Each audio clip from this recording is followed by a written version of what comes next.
Bienvenue sur ce tuto où nous allons parler maintenant des fonctions avancées sur la grille d'exécute.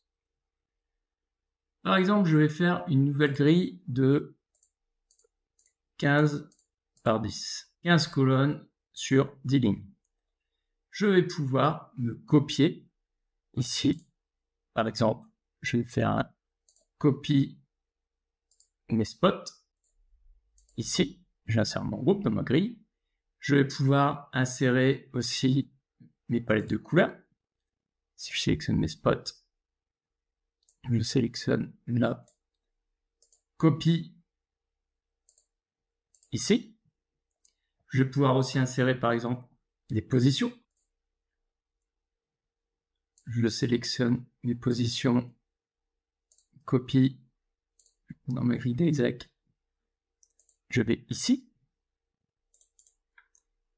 Ça me permet de sélectionner mon groupe à 100% et de venir accéder directement à mes palettes. Je vais pouvoir aussi, par exemple, aller chercher un autre groupe de projecteurs.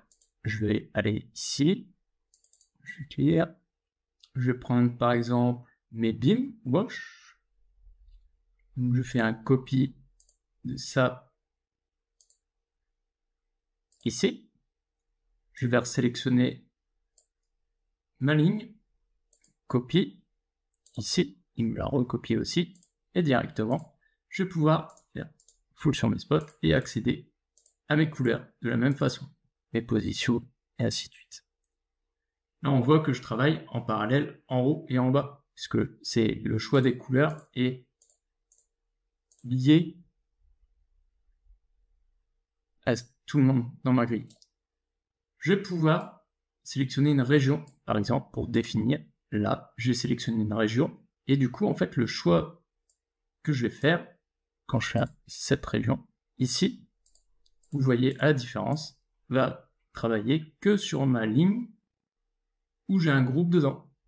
Là, maintenant, je vais pouvoir indépendamment aller resélectionner mes spots. Et vous voyez, je peux travailler en busking sur les deux tableaux. Je vais pouvoir rajouter, pour faire du busking, dans les assignes spéciales, ici, par exemple, all busking, je vais le rajouter dans ma région, cette région. Et maintenant, en fonction, là, j'ai un envoi direct. Si par exemple, je fais un reverse avec un temps, ici, j'ai choisi 2 secondes, en bleu, je peux envoyer directement un effet depuis cette fenêtre qui s'assigne directement sur mon groupe de spots ici.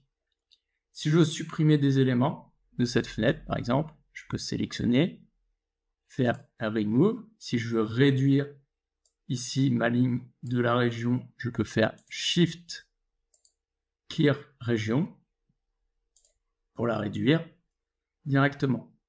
Je vais pouvoir ajouter d'autres éléments, par exemple, comme ici des macros de lampe on, lampe off, de reset directement. Je vais pouvoir rajouter une vue de timecode. Ici, il est à 0 parce que j'en ai pas de timecode. Je vais pouvoir rajouter l'heure aussi si besoin. Je vais pouvoir aussi rajouter des encodeurs d'attributs, par exemple sur mon pan. Je me suis pas bien là, je mets sur une case vide, surtout. Assign spécial, encodeur, attribut de pan. Voilà, je vais l'agrandir. Voilà. Du coup, de ma vue d'exécute, ici, j'ai bien mon pan. Si je reprends les spots, à full, je leur mets une position. Et ici, du coup, mon rotatif de pan va pouvoir directement jouer sur le pan de mes projecteurs. Dans cette vue en exécute aussi, je peux préloader ici directement des mémoires. Si vous avez besoin de déclencher des éléments, des queues directement en MIDI, ici, vous pouvez activer le MIDI Learn. Je vais presser l'élément MIDI, ma touche, le fader, qui va s'assigner directement, par exemple, dans les macros. Je peux vraiment moduler cette vue d'exécute à ma guise et mettre autant d'éléments que je veux, des effets, des couleurs, des positions, pour avoir une vue claire et être rapide en busking pour la programmation. Dans la vidéo suivante, nous allons voir la partie timecode et agenda. À bientôt!